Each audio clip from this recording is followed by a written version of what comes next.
Moto wandiam de chelete mafuta sike zalinga obino la grande dame avec un grand chef bande onzamba mona papa mbole langai bino ka na cadre ya actualité bandeko affaire pasteur Charles Bameko ezo continuer bino boyebi makambo euta ko likangi euta ko nginda pendant que pasteur Charles azali na Kinshasa likambo ya Lidi wa lobaki ke banque contactaki soit disant pour na ba transaction au fait ba verser bimaki belebele bato musu balobi ke bato bameka koyiba mbongo na compte ya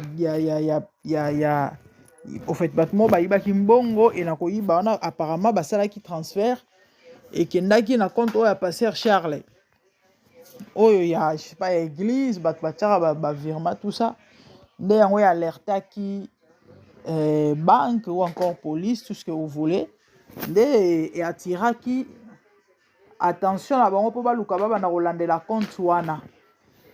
Lelo oyo bandeko likambo ezali ya article oyo bazoloba un français a commis, un journaliste français a commis et na mukuse toloba likambo ngo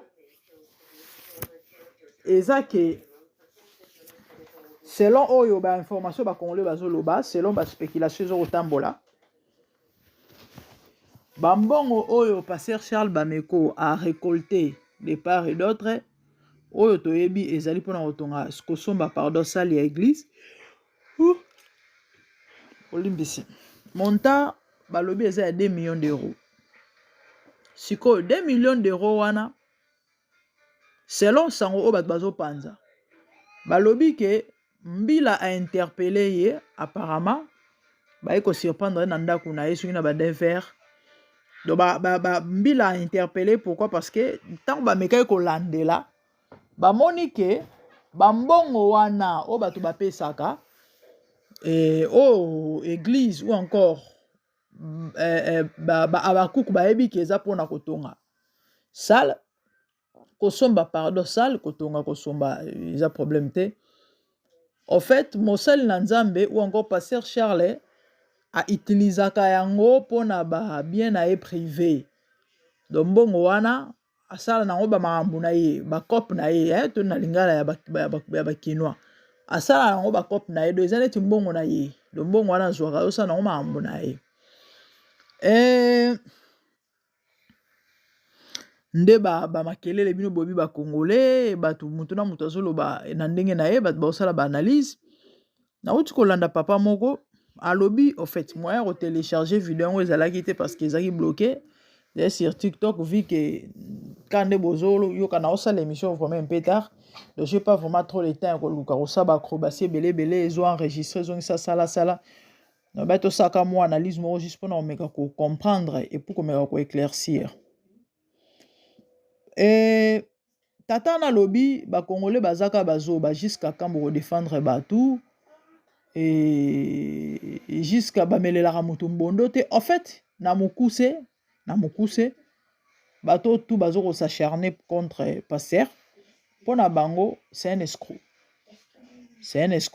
o azo ko lia bato mbongo et malgré ça bato bazo linga ko comprendre te yaonga na ngana loba boye si teleleka bato ngo baza ko lia mbongo tomeka aussi moment mambo bele bandeko bo supportenga to lobelo moko na mususu moko na moko bo bien que na ozana mulai te mene ya moi na omeka oloba mamo vromeza motuya mais soki bato balingi na bango comprendre te ndenge bino bozo kanisela ou encore ndenge bozo loba na ndenge ndeko desho abengaka bato ba embusu be do bazoba veut dire bazoba ba pasteur do bandima kaka nyonso baloba na bango bazondima sko bato yo baza ko arnaquer ou encore koyiba ko dépouiller baza bana mikete ba mikolo soki bandimi to pe balingi ya bino nini na kati so balingi na bango te bandimi na balingi na bango te manke bakoloba na bino ya bino nini na kati lesele bandeko mutu na mokili wana vi na ye likambo yango nini yango esilaka te siko mpona bino en fait eza mama mingi mpe pasi esengwa bato eza posa bato eza bamekwa ke prison aza malfaiteur aza moyibi sikonga na okamwa ayibi banani ayibi bino ayibeli wapi akotela ndako wana na buki personnellement nayoka nanu Charles bamekwa lobela mambongo te batu de leur volonté même bambongo yango pe ya sale bazosenga batu bapesa yango na propre gré na bango to pe na volonté na bango bakanga mutu te mutu amonika kocontribue te eza ye o amonika kocontribue eza ye sikonga na okamwa pasi na bino eza nini to wapi soki mutu asepeli na ye apesa mbongo na ye to asunga parce que eza na bato ebele misusu oyo basala batransaction na Bostra na chaîne ya YouTube ya Bostra eza mpona sale te tolandaka baémission ya Bostra bandeko bato ebele bomona yango mutu oyoka aolanda mateya Alexis 10 euros aolanda Alexis 20 euros aolanda prière.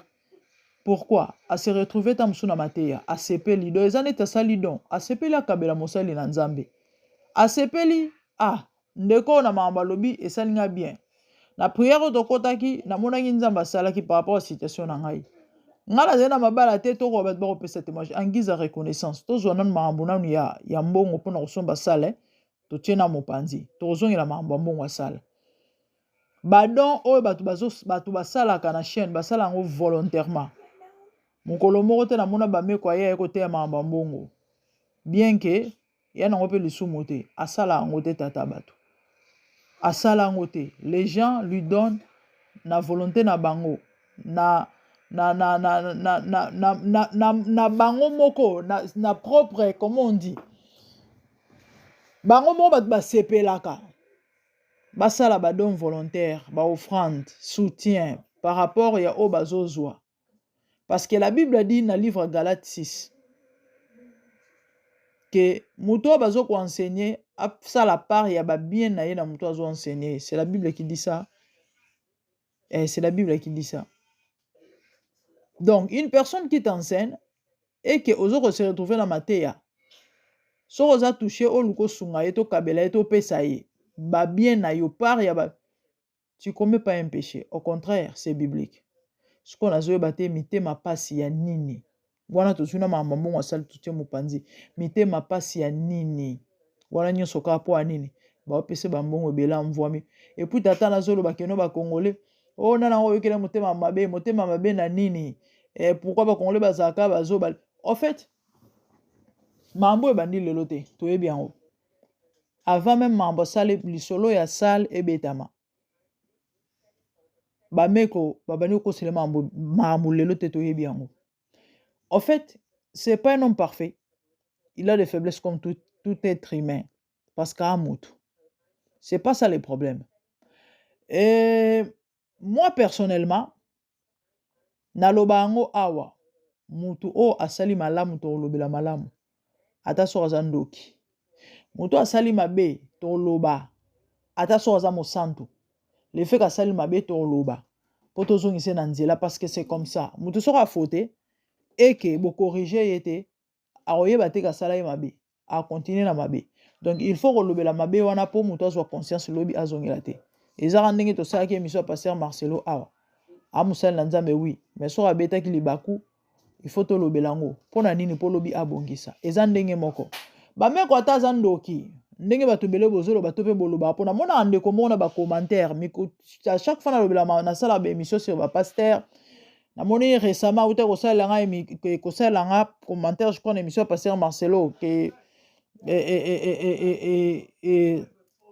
alobi na nga ke no moni nalobaka na yo ke de la fois aza ndoki aza soki okiltiste aza nini ta kuna nde bapandi ondimaki nga te. En fait moi qu'est-ce que j'ai à voir dans tout ça? Moi c'est pas mon problème ngai na logique parce que problème ya bakongolais nalobaki fallait na sa émission pasteur et de la foi wana mais bande obo permettre nga to le maman pasteur Charles mais bozo keneka bandenge moko na fungola parenthèse na mekana ko expliquer bandeko nga la salaka ba analyse réfléchie, OK? Moi, je fais pas des analyses bidons. Ou encore, analyse moi pour na ko sepelisa bato. To na loba mamundenge batu nyonso ba mesana. Pour na Congolais, so mutu wana pour na ye amabe. Il faut pas batu nyonso ba loba ki mutu wana amabe. Na mokili o mutu a parfait azate. Mutu nyonso na mokili ana ba faiblesse. Mutu nyonso na mokili ata aza mabe azala pe na ba point fort ou encore ba qualité. Mutu mabe mais a pe na ba qualité moko. Même Christ a reconnu la bonne nature. Ya nyoka. Ateya ba chrétien. Yesu. Ateya ba disciple. Aloba na ba disciple o eza biso. Alobi bozala prudent lokola serpent. Serpent eza nature. Ya Satana. Serpent, lorsque la Bible parle du serpent, le serpent ancien, en fait, nyoka wana, nature na ye, ezalara, ba représentera Satana na nyoka. Mais, prudence ya nyoka, yeso lobito zwango, bien que nyoka aza nyama mabe. Soki muto asali malamu, tokoloba malamu wana. Ata edingwe, soki asali malamu tokoloba ngo. Mosantu 10 fois na ebite na aza plus na Congo na ebite soki eza nani. So mukola kosala mbeba tokoloba mbeba wana. Moi au fait c'est comme ça. Nga eza te ke ote na yeko kotela mutu moko boye ata azosama amba mabe na yeko kotela ye. To na yeko loba mabe ya mutu moko o ana e bien mais le fait que batu baloba en fait surtout soki mutu ango mabe oyo bino bozo ko akizele biso ba misusu to monite. Preuve ezate. Jamais trop nga personnellement na oyaka na loyenge na koloba mabe ya mutu. Pasteur Marcelo abetaki bandika so pe bakake awa. Eza mutu nyonso monaki mutu nyonso ayokaki. So tozu courage ya koloba ngo eza parce que toyokaki parce que to monaki. Mutu lokola de la foi. Par exemple, so kazana bakisi ndenge bozo loba wana. Bandeko majeur en place asela ngonga na yebite na mona te na zala raté. À moins que zala sali ba pratique mo mutu nyonso moni na miso que non mais non ça c'est pas biblique. Bien sûr qu'on viendra faire des analyses. Que l'oko mosel nanzamba sali, c'est contre la Bible. Tout ça, la analyse wana awawa. Mbi ateka ba calendrier na ba photo na epo ekim samili moabe. On a parlé de ça. Que c'est contre la parole de Dieu, c'est de l'idolâtrie. Mais sauf qu'il y a une façon. Ata sui bo condamné, to bo loba. Et l'oko mabe mto osala, il y a une façon de lobelango. Et atendenge ba congolais ba zalato zo netil kamba Charles Bameko. Ata sui mambango eza ya solo. Faut mona que non batu esengo na bango ezaka que non baliba mona malheur à mutu wana mutu lokola des choses olandi émission na ye azo sepela to sali ba démarche na lidi to zongisi boy to sali boy en fait likambo oyo ya nango clair likambo oyo ya mamba mbongo bameko eza clair keza batunde bafundi ye batu babandi kolandela ebandi lelo te. Soy mundele a comité na niveau ya kotia lisu pardon kotia attention na makambo et ça parce qu'il y a eu des gens na sima ya makambo aza mutu soki kezaki imprudence ou encore ignorance ou encore erreur to lobelaki en l'autre fois que fallait déclarer bambongo asala ki angote est-ce que yangonde vraiment il faut boma mokili est-ce que yangonde vraiment il faut ekomisa batu agiter ou encore batu bakoma koloba babilobela o bako bazo koloba wana ya mabe ekoyi kozala ndenge bazoloba ke bambongo soki ya kosombela sale asala yango ba business na ye aliaka ngo preuve pe eza te soki ke eza ndenge wana mabe soki ke eza bongo eke ba vérité pe bimi toyaka kopesa conseil tokoya koloba l'autre fois na loba yango awa nga lobi ke espérons que bambongo wana osombaka asala parce que tout le monde ba passer rebelle basala ba collecte ou encore babenga ngo nini ba appel de fonds pour osomba basala esomba mate biso nyonso tozala victime na betara lisolo tango na lobelaki makambuka ya passer Charles Kalate awa ndenge bato bazoko harceler bazofinga baloba bilobela ya passer mo na Londres nzamba pambola tombolaka topesa bambongo on a été aussi victime. Et comment, et en fait, il y a une longue histoire. C'est ça même la raison dans la comboté pour éviter ba marambo ebele. Il n'y a pas que lui. Si à ce que je sache, mutu a mutu. moto à Bible zoloba même que nous branchons cependant tantôt d'une manière, tantôt d'une autre. Et na bato ebele azala une intention à mabete. Likanisi ezali penza kosala malamu. Moi personnellement le pasteur oyo na lobela ya Londres oyo et l'autre fois na saelaka émission nazo lobela la minute oyo. C'était une conviction et j'ai eu même des confirmations de la part du Seigneur. Mais net mutu aneka mutu abeta pe mabe ndenge bakino balobaka parce que mokili o bandeko ka Bible zoloba que celui qui se croit être debout a se glorifier okokweya anytime yango moni tolelaka mawa nzambe abatela biso parce que to abato awia ebele ezate kazala na likanisi ya kosala mabe likanisi ezalaka mpenza pure mais kaka la faiblesse ya bomoto earrive mpe ke ta mosusu aye kosala mpe mbeba ezalaka toloba te seka que c'est le cas pour pasteur Charles soki mpe keza ndenge bato baoloba eza bongo bandeko toyaka koconseiller mais jusqu'aux preuves du contraire moto bato totikali komona mabe moko oyo asali te bon toyaka koloba mabe mais non ça ne se passe pas comme ça nga na yebi te problème ya bakongolais pourquoi les gens sont comme ça na mokilo moto malamu azalaka te moto parfois aza te tout le monde ana bapoint fort ana bapoint faible nyonso wana mabe nyonso aza na malamu sikoyo soki bato baosepela na malamu moko ya motu ata moto wana kozala na bamabe na ye mais rien que mpo na malamu wana surtout soki ke na malamu yango bato bazosungama mais attendez poni kopresse ye te pourquoi ne pas soutenir bandeko nayebi te toloba makambo combien de fois bon ce qui est vrai côté mosusu tokocomprendre on a affaire aussi aux païens c'est tout à fait normal on a affaire aux gens bayebi nzambe te c'est normal on a affaire na bato oyo bana ba conception na bango moko ba soi-disant bato mayele ba soi-disant je sais pas et c'est tout à fait normal bon juste juge ya bato nyonso ezaka nzambe ndem dozong sila na mutu kolandisa misala na ye esa pasi makambo mpona koshite na koloba boye nzambe ana contrôle nyonso soki ke bame ko escroquer to escroquera bato eoyebana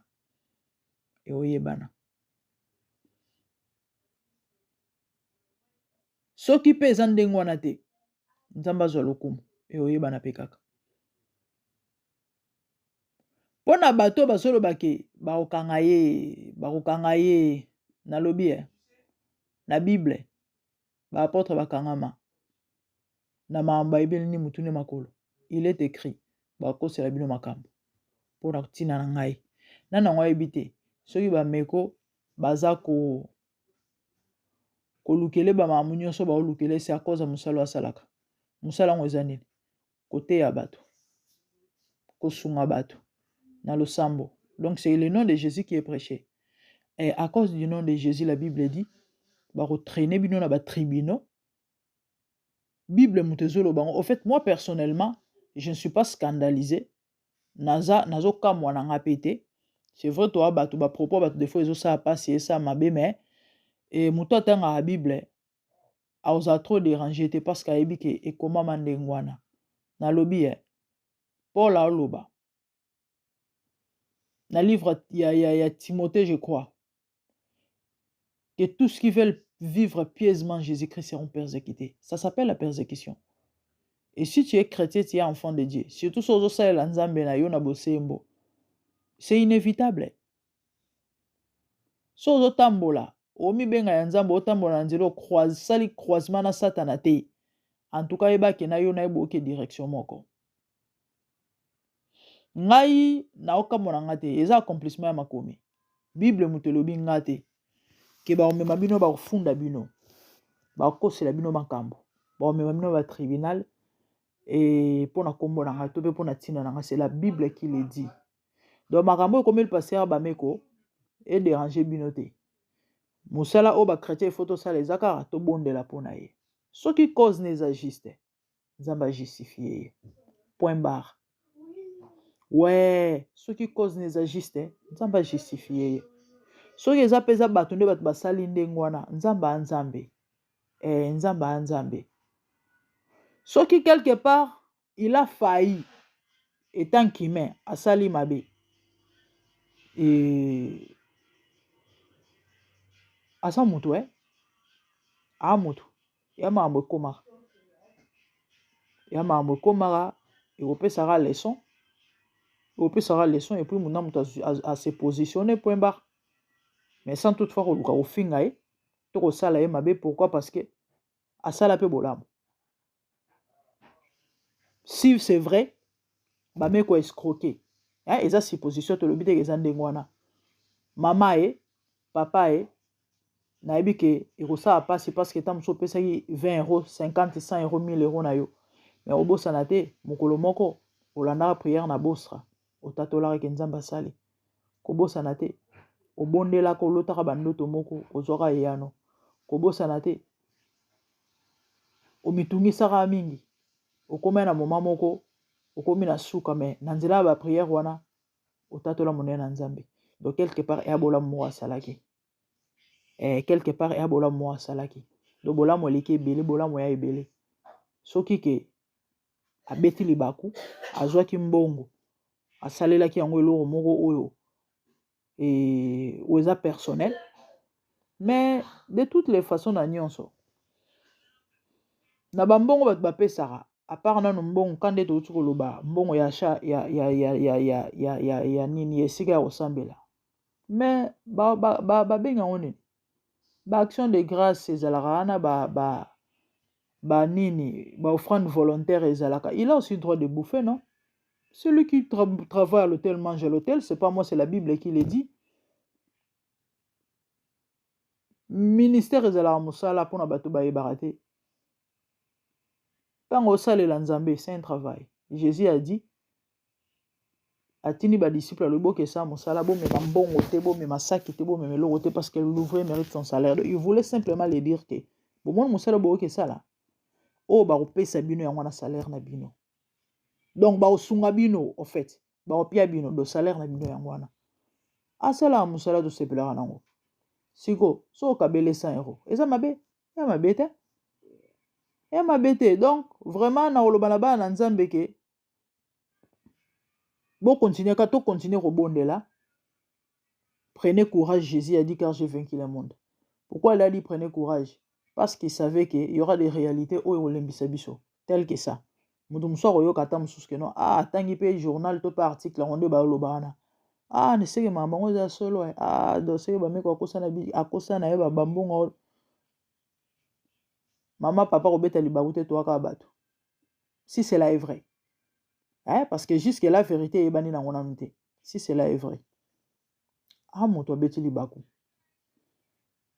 mais néanmoins tobosana te ke bambongo mpe tosala batransfert wana ezalaka te nyonso mpona kosomba sale mosusu mpe ezala ngiza reconnaissance ya mosala azosala boyokaka ntango agangaka te bondela mopanga moto mongongo ekaukaka te moto ifo amela mai ifo amela miliki ifo alia donc c'est normal so azwi mbongo wana asombi lipa ya mabe te ya lisumu te eloko ekufeli wana te donc tobomana te tokufa te mpo nango mama kolemba te po bino bozala boyoka ok yango moni bapaster yango moni wana vandi nanga na ndako te continue kobondela continue koluka nzambe lenda lisusu koba lisusu c'est la vie donc ya moke nazali nanga mposa koloba yango wana parce que nazoyeba te les gens veulent quoi bato balingi nini avant même makambo masolo akosomba asala ebetama kala déjà bameko babandi kojalouser lelo te le fait kaka koma koréunir bato ebele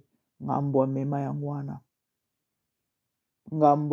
yango wana et surtout ntango ekomi so bakomomona batransaction emama tata nzambe moto aseka akomika na mbongo ebele angindi kongola alingaka bongo te kongola akokaka te asupportaka eloko wana te seke ye ekomi bato baloba boye mabe magicien nganga ndoki mabe bazongisi basali mabe c'est ça les congolais eya maka mingi ya pasi que Dieu nous aide so tochange te Moi, c'est la grande dame, mais abonne-toi, pardon. Faites large diffusion, partagez. Les amis, soutenez l'homme de Dieu dans vos prières. La Bible dit soyez reconnaissants. Ici, il s'agit de la reconnaissance envers Dieu et envers l'homme aussi. Mais quoi est un être humain qui a aussi des faiblesses comme moi et toi. Ana mabe, toi, cause ana mabe, c'est tout à fait normal et naturel. Mais ngana osenga na yo, ngana oloba na yo, kotala oyo zoyo kate. Komona mabe o peut-être o akoko sala lelo te. To libaku o akoko beta te ta mototo. Mais tala plus côté positif. Si réellement bénéficiaka na bostra. Si réellement bénéficiaka na ba enseignement. Si réellement au bénéficiaka, to bénéficier na ba prière. C'est une personne à soutenir. OK? Amto soutenir, prions pour lui. Nzamba quitter, Nzamba justifier surtout. S'il est innocent parce que toyebi mambo bandi lelo te. Yana waka méchanceté à battre. Yana waka méchanceté à battre. Bref, c'est un peu ça. Que Dieu vous bénisse, tout le monde. De bonnes choses à vous. Merci, au revoir, bye.